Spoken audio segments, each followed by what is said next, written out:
before the crown was worn and banners filled the sky, a young man fled through burning fields while kingdoms learned to die. For Ortiz drums shook the walls and iron stormed his lands, and Petros walked the exile road with little but his hands.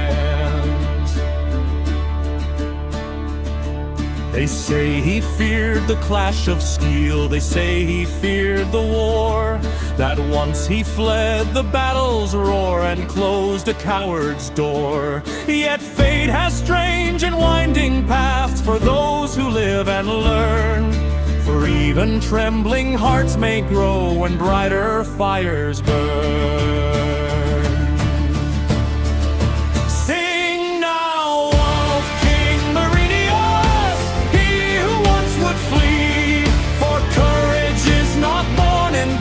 But forged in destiny, from exile's road to crown of gold, his story still appears.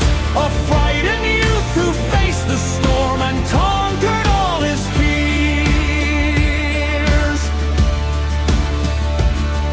At Gallup's Keep he found his path, where legends carved their name, with Snare the valiant at the front and Deo's guiding flame.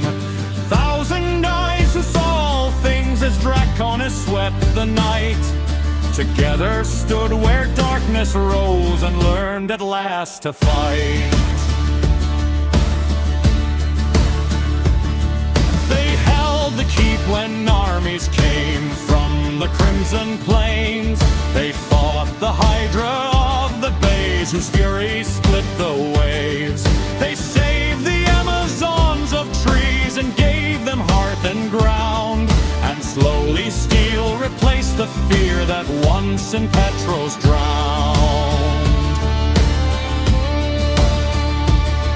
Then came the solstice burning bright above Meridia's throne, where Axtar sought eternal life and power all his own.